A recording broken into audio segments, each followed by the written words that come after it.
উদ্বাস্তু আন্দোলন, উদ্বাস্তু আন্দোলনের মানুষদের জন্য চোখের জল টল ফেলা ইত্যাদি, এইটা সমস্ত রাজনৈতিক দলের নেতাদেরই একটা চালু লব্জ হয়ে দাঁড়িয়েছে। তো আমার ছোটবেলায়ও জন্ম একটি এরকম উদ্বাস্তু অঞ্চলে, গরফা, আপনারা জানেন যাদবপুর স্টেশনের ওপারে। আমার বাড়ির লোকজনের একটু ওই ক্যাসেট শোনার অভ্যাস ছিল আর কি। তো কাজী সব্যসাচী খুব ভালো কবিতা আবৃত্তি করতেন, তার ক্যাসেট বাড়িতে অনেকগুলো ছিল। সেই ক্যাসেট ওই যে পুরনো রিল দিয়ে দিয়ে ঘোরানো যেত যেরকম, ওই রকম ক্যাসেট। তো অনেক কবিতার অনেক লাইনের মধ্যে আমার কাজী সব্যসাচীর কবিতার একটা লাইন এই পরিস্থিতিতে ভীষণভাবে বারংবার মনে এসে যায়। সেটা হচ্ছে যে একটা কবিতায় কাজী সব্যসাচী বলেছিলেন যে ওরাও উদ্বাস্তু, কেউ উৎখাত ভিটে মাটি থেকে, হয়েছিলেন ভিটে মাটি থেকে। আর এখন চোখের সামনে এমন লোক কিলবিল করছে চারদিকে, যারা গান্ধী না গডসে এই প্রশ্নের উত্তরে সরাসরি গান্ধীর পক্ষে দাঁড়াতে পারছে না, তার থেকে বরং আদর্শ থেকে উৎখাত হয়ে কিছু চাওয়া পাওয়ার রাজনীতির মধ্যে ঢুকে পড়ে অল্প কিছু কলাটা মূলটা নিজের পকেটের মধ্যে গুজে নেওয়াটাই এই সময় রাজনীতি বলে আমাদের সামনে হাজির করার চেষ্টা চলছে। আমরা লাল ঝান্ডার পার্টির লোক, আমরা সিপিআইএম, এবং আমরা যারা সরাসরি লাল ঝান্ডার পার্টির লোক নই, কিন্তু যুক্তি দিয়ে, বিচার বুদ্ধি বিবেচনা দিয়ে আসলে কোনটা ভালো কোনটা খারাপ, কোনটা মন্দ কোনটা আসলে ততোধিক মন্দ নয়, এই হিসেবটা করার চেষ্টা করি। আমাদেরকে এই চর্চার মধ্যে রাখতে হবে যে আমার কাছে যদি দুটো রাস্তা থাকে, এক ভিটেমাটি থেকে উৎখাত হওয়া, আর দুই আদর্শ থেকে উৎখাত হওয়া। এই দুলাল দাসের উত্তরাধিকারী হিসেবে সৃজনরা যে ব্যাটনটা ধরে এগোচ্ছে, সেই ব্যাটনে আসলে ভিটেমাটি থেকে উৎখাত হওয়াটা আমরা এখনো গর্ববোধ করি আদর্শ থেকে উৎখাত হওয়ার থেকে। আদর্শ এমন কি জিনিস যা আপনাকে অন্য আর 5টা জিনিসের থেকে আলাদা করে দেবে, এমনই একটা জিনিস। আমি যে এলাকায় জন্মেছি সেই গরফায়, আমার তো ছোটবেলায় ওরকম আদর্শ ইত্যাদি সম্পর্কে খুব ধারণা ছিল না।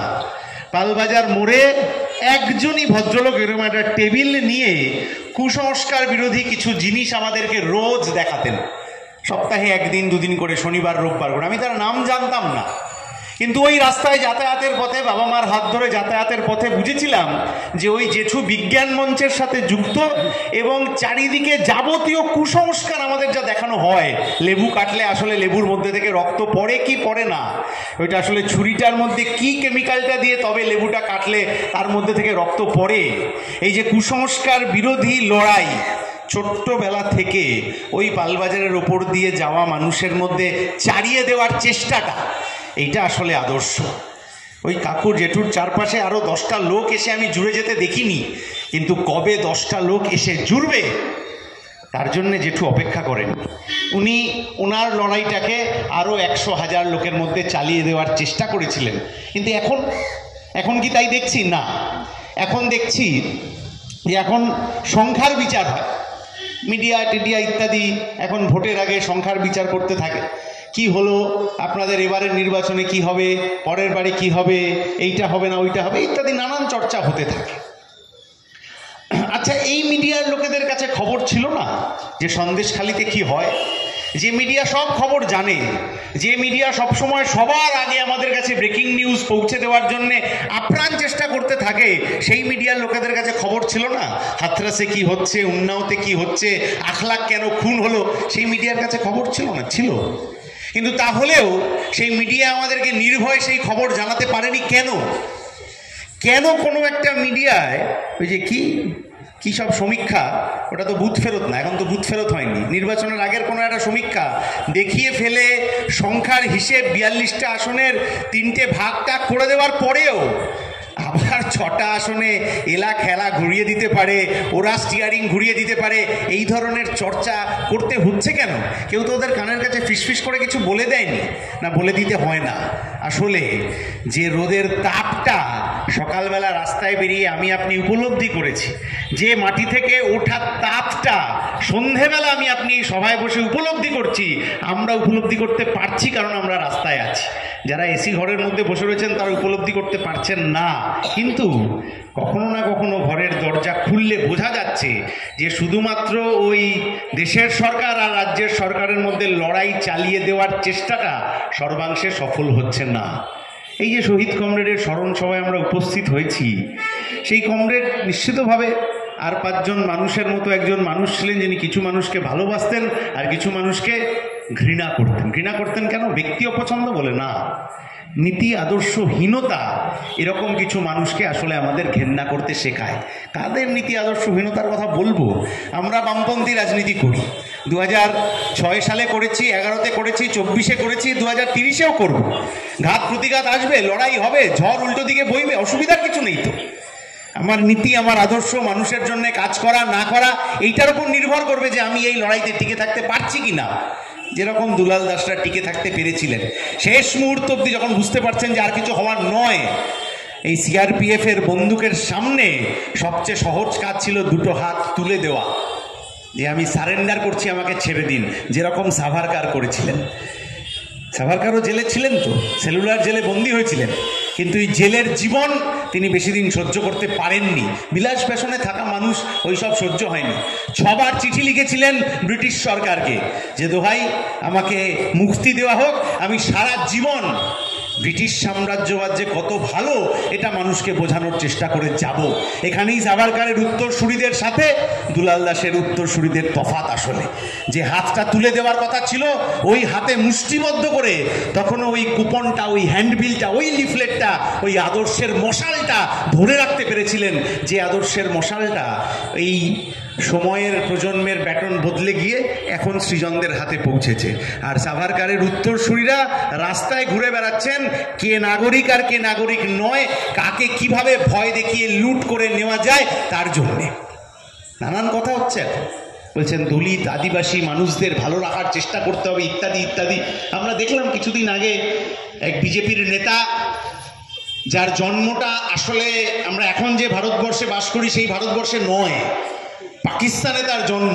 এখন যে পাকিস্তান আমরা দেখি সেই পাকিস্তান, তো সেখানে জন্ম হওয়ার পর তিনি ভারতবর্ষে চলে এসেছিলেন, কিন্তু তার থেকে কেউ কাগজ দেখতে চায়নি। সেই বিজেপির নেতা নিজে হাতে একটা মন্দির ধ্বংস করেছিলেন, যা অপরাধ। সেই বিজেপির নেতা ভারতরত্ন পেলেন, তাকে আমার দেশের প্রধানমন্ত্রী রাষ্ট্রপতি ভারতরত্ন দিতে গেছেন, প্রধানমন্ত্রী আর সেই অপরাধী নেতা চেয়ারে বসে রয়েছেন। আর আমার দেশের দলিত রাষ্ট্রপতি, যার ছবি দেখিয়ে বিজেপি দলিত অংশের মানুষের কাছে পৌঁছাতে চাইছে যে আমি আসলে দলিতদের কত কাজ করেছি, সেই দলিত রাষ্ট্রপতি ওই অপরাধী নেতার পাশে চেয়ার না পেয়ে টানা দাঁড়িয়েছিলেন, কারণ উনি দলিত। ওনাকে ওই প্রধানমন্ত্রী আর ওই অপরাধী নেতার সাথে একই আসনে বসানো যায় না। অত দূরে যেতে হবে না, রাষ্ট্রপতি অনেক দূর হয়ে যাচ্ছে না, অত দূরে যেতে হবে না।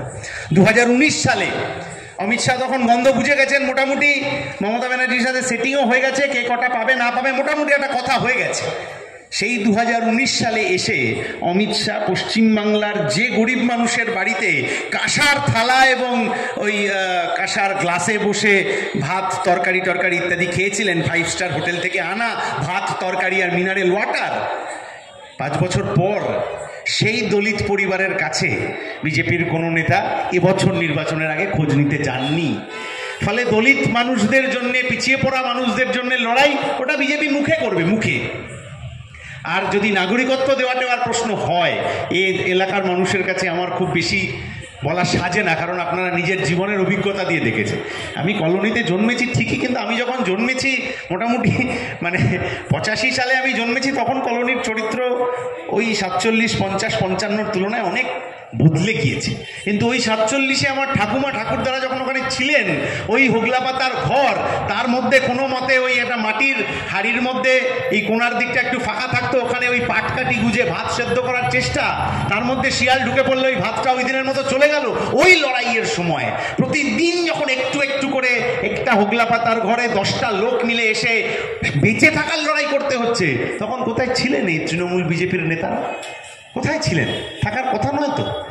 তখন যে লড়াইটা করেছিলেন সেই লড়াইয়ের পাশে যে উদ্বাস্তু সংস্থা তাদের লড়াই একসাথে লড়েছিল, উদ্বাস্তুরা জানেন যে এখনো তারাই সেই লড়াইয়ের পাশে রয়েছে।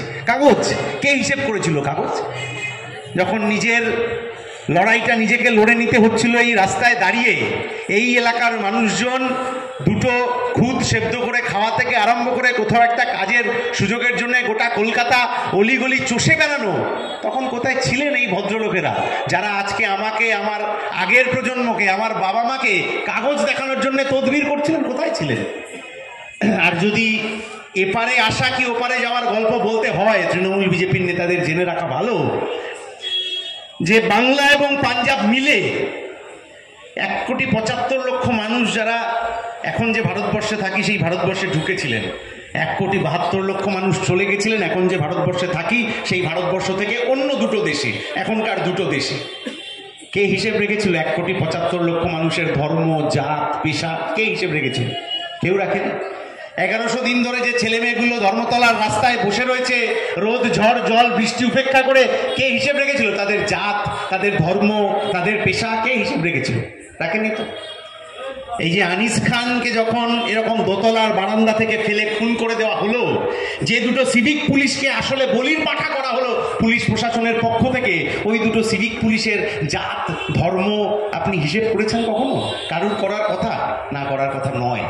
কিন্তু যেটা করার কথা নয় ওটা আমার দেশ এবং আমার রাজ্যের মন্ত্রীরা করছেন, সেটা হচ্ছে ধর্ম নিয়ে ব্যবসা। আমার দেশের প্রধানমন্ত্রী বলেছেন এই তো করে দিলাম মন্দির, কোনো ব্যাপার না।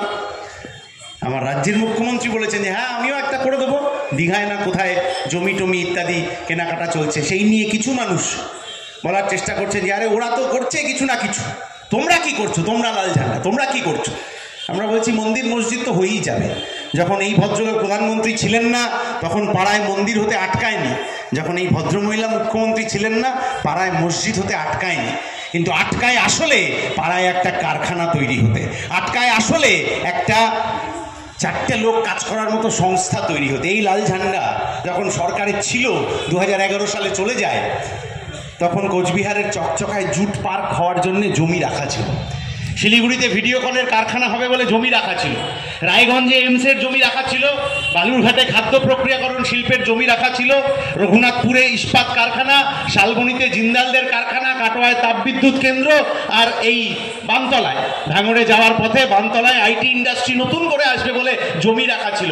কেউ গত 10 বছরে দুই সরকারের লড়াইয়ের মধ্যে, তুতু মেয়ের মধ্যে, এ ভালো না ও খারাপ, এ ওকে কোমরে দড়ি পড়াবে না ও কি করবে, সেই লড়াইয়ের মধ্যে কেউ কোনোদিন কোনো রাজনৈতিক দলের নেতা, আমার দেশের শাসক, আমার রাজ্যের শাসক, এই জমিগুলোর এখন কি অবস্থা আছে, জমিগুলো আদৌ আছে না বিক্রি হয়ে গেছে, তার হিসেব সাধারণ মানুষের সামনে রেখেছেন? রাখেননি, প্রয়োজন বোধ করেননি। কেন রাখেননি? কারণ ওই জমি যত আমাদের নজর থেকে দূরে সরে যাবে তত পাড়ায় পাড়ায় এই যে সব কাউন্সিলরদের বদান্যতায় সিন্ডিকেট বাহিনী তৈরি হয়েছে, সেই সিন্ডিকেট বাহিনী আরও নতুন নতুন করে উঠে আসবে। কাজ নেই তো, কাজ দিতে পারেনি তৃণমূলের সরকার, বিজেপির সরকারও পারেনি। তার জন্য আপনার আমার পরিচিত কিছু ছেলে, এই পাড়ার কিছু ছেলেরা বাধ্য হয়েছে আসলে সিন্ডিকেটের কাজকর্ম গিয়ে করতে। আপনি ওদের দেখলে চিনতেন, ওদের কাছে একটা বাইক আছে, একটু জামা সুন্দর টুন্দর পড়তে পারে, চেষ্টা করছে অন্তত, কারণ দুটো পয়সা আছে এখনও অবধি ওই সিন্ডিকেটের ব্যবসাটায়। কিন্তু বিপদও আছে অনেক। আমার এক বন্ধু, সেও কিছু কাজ কোনো ভালো করে পায়নি, সে ওই 105-এ সৃজনের বাড়ির ওখানে সিন্ডিকেটের কাজের সাথে যুক্ত ছিল। কর্পোরেশন ভোটের আগে ফোন করেছে আমার বন্ধু যে খুবই বিপদে পড়ে গেছি রে, সিটটা তো মহিলা সিট হয়ে গেছে, মহিলা রিজার্ভ। আমি বললাম তুই তো আর ভোটে দাঁড়াবি না, তুই তো করবি সিন্ডিকেট, তো মহিলা রিজার্ভ হলেই বাকি না হলেই বাকি। বলছে না, ব্যাপারটা তা নয়। আগে এই দাদাই কাউন্সিলর ছিল, দাদাই ব্লক প্রেসিডেন্ট ছিল, দাদার কাছে একটা খাম পৌঁছে দিয়ে এলে কাজ হয়ে যেত। এখন বৌদি ফোন করে বলছে যে দাদা ব্লক প্রেসিডেন্ট, দাদার খাম আলাদা, আমি তো কাউন্সিলর হবই, আমি তো জিতবই, আমার খাম আলাদা যেন হয়, এইটা নজর রাখতে হবে, না হলে কাল থেকে ওই সাইটে তুই ঢুকতে পারবি না। এই যে সাইটে ঢুকতে না পারার কথাটা আমার আপনার কাছে খুব বিরাট করে মনে হয় না, কিন্তু এই যারা সিন্ডিকেটের সাথে যুক্ত তারা যদি আপনার বন্ধুবান্ধব হয়, তৃণমূল হতে পারে, তারা যদি আপনার বন্ধুবান্ধব হয়, রাত্রিবেলা সভা শেষ হয়ে গেলে এই চায়ের দোকানের আড্ডায় তাকে ডেকে জিজ্ঞেস করবেন যে ওই কথাটা ওর মাথায় বজ্রাঘাতের মতো। কারণ যার হাতে কোনো টাকা নেই সে যদি ওই কোনো মতে একটা সিমেন্টের গাড়ি ওই কি বলে যেন সাইটে ফেলে দিতে না পারে, কালকে সকালবেলা ও মায়ের ওষুধ নিয়ে বাড়ি ফিরতে পারবে না। আর এই যে কাউন্সিলরের হুমকির সামনে পড়ে ওকে আসলে ওর রোজগার থেকেই বাড়তি খাম এই নেতা মন্ত্রীদেরকে দিতে হচ্ছে পকেট ভরানোর জন্যে, এই অসহায়তা, এই অসততা গত 10-12 বছর ধরে এই সরকার আমার মধ্যে তৈরি করেছে। পয়সার কমতি নেই ওদের, কিন্তু তাও ওরা এইটুকুতে সন্তুষ্ট হয় না, তার জন্য ঘুরপথে আমার আপনার পকেট থেকে টাকা তুলে রোজগার করছে।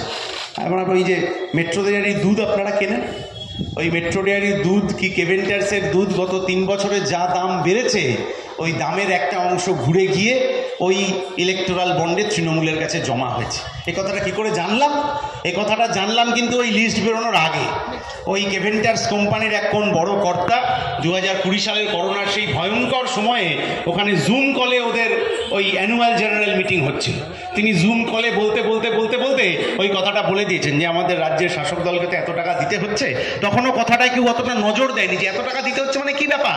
এখন বোঝা যাচ্ছে যে আসলে ঘুষ, সেটা ঘুষটা শুনতে বোধহয় খারাপ লাগে, নেতারা এখন অনেক বড় নেতা হয়েছেন তো ঘুষটা শুনতে খারাপ লাগে, ফলে সেই খারাপ ঘুষটার বদলে ইলেকটোরাল বন্ডের নামে কোটি কোটি টাকা। মধুজাতি বলার সময় বলছিল ওষুধ যার খারাপ মানের, যত খারাপ মানের ওষুধ তৈরি হচ্ছে সেই কোম্পানিকে তত বেশি টাকা ইলেকটোরাল বন্ডে বিজেপি তৃণমূলকে দিতে হচ্ছে। আচ্ছা, এই যে এত ভোটের প্রচার হচ্ছে, এই সময় দাঁড়িয়ে পুলওয়ামায় শহীদদের নিয়ে আমার দেশের প্রধানমন্ত্রী, স্বরাষ্ট্রমন্ত্রী একটা শব্দও বলেছেন কি? আমি অন্তত টিভি মিডিয়ায় শুনিনি। যে 19-এর ভোটে এই পুলওয়ামার শহীদদের ছবি চারিদিকে টাঙানো হয়েছিল, এই পুলওয়ামার শহীদদের সম্মান না করলে আসলে কাউকে দেশদ্রোহী বলে দেওয়ার চেষ্টা হচ্ছিল। একরকম শহীদদের সম্মান, সেটা কখনো মাথায় বন্দুক দিয়ে করাতে হয় না, শহীদরা এমনি মানুষের কাছে সম্মান পাবেন। কিন্তু শহীদদের নিয়ে ব্যবসা যে করলেন মোদি, অমিত শাহ, 19 সালে ভোটের আগে এত কথা বললেন, কিন্তু 24-এর ভোটের আগে পুলওয়ামার শহীদদের নিয়ে একটা শব্দ কেউ কোনোদিন বলছেন বলে আমাদের জানা নেই।